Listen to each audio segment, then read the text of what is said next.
আমাদের মাঝে অনেকেই আছেন যারা খুব ঝাল খেতে পছন্দ করেন। তাদের জন্য দারুণ একটা রেসিপি হলো কাঁচামরিচের স্পাইসি পাকোড়া। চলুন দেখে নেই কিভাবে তৈরি করতে হয়। এই পাকোড়াটা তৈরি করার জন্য পোক্ত হয়নি এমন মানে কচি কাঁচামরিচ লাগবে। আমি এখানে 10-12টা কাঁচামরিচ নিয়েছি। এবার একটা চাকু দিয়ে ঠিক মাঝ বরাবর আমি এভাবে চিড়ে দিচ্ছি। আপনারা দেখতে পাচ্ছেন আমার মরিচটা পোক্ত না দেখেই কিন্তু ভেতরে তেমন কোনো বিচি নেই, তার মানে এটা ঝাল কম। আপনাদের মরিচের ভেতরে যদি বিচি অনেক বেশি থাকে তাহলে কিন্তু অবশ্যই চাকু দিয়ে খুঁচিয়ে বিচিগুলোকে ঝেড়ে ফেলে দেবেন। আপনাদের সুবিধার্থে আমি আরও একটি চিড়ে দেখিয়ে দিচ্ছি।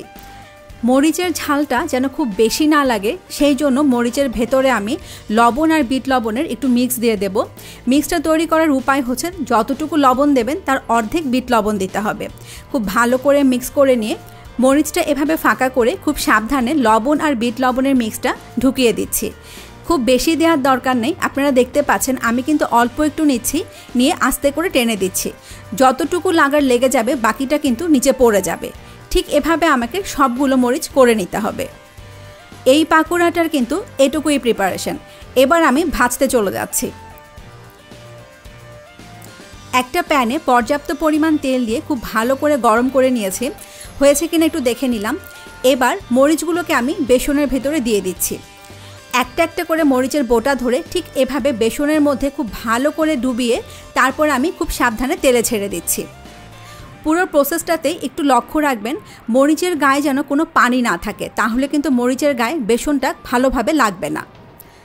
এই বেসনটা কিভাবে তৈরি করতে হয় তার খুব ভালো একটা টিউটোরিয়াল আমার চ্যানেলে আছে, তার লিঙ্ক আমি আমার ডেসক্রিপশন বক্সে দিয়ে দেব। ঠিক এভাবে আমি সবগুলো তেলের ভেতরে দিয়ে দিচ্ছি। একদম ফুল আছে পাকোড়াগুলোকে ভাজতে হবে। যদি সম্ভব হয় দুজন মিলে কাজটা করবেন, একজন দেবেন আর আরেকজন নাড়াচাড়া করবেন। পাকোড়াগুলো ভাজতে কিন্তু 3 থেকে 4 মিনিট লাগতে পারে। দেখতে পাচ্ছেন কত সুন্দর টসটসে হয়ে গেছে। অনবরত নাড়াচাড়া করে কিন্তু পাকোড়াগুলোকে ভাজতে হবে। আর যদি কোনো পাকোড়া উল্টাতে না চায় সেক্ষেত্রে কিন্তু আপনাকে একটু ধরে ধরে উল্টে দিতে হবে। পাকোড়াগুলো কিন্তু হয়ে গেছে। এবার আমি একটা ঝাঁঝরিতে তুলে নিয়ে একটু ঝাঁকিয়ে বাড়তি তেলটুকু ফেলে দিচ্ছি। কালারটা দেখতে পাচ্ছেন কত সুন্দর এসছে। ঠিক এই রকম একটা সুন্দর কালার আসবে। যারা ঝাল পছন্দ করেন তারা তো অবশ্যই, আর যারা করেন না তারাও একবার এটা তৈরি করে দেখবেন যে কত অসাধারণ লাগে খেতে।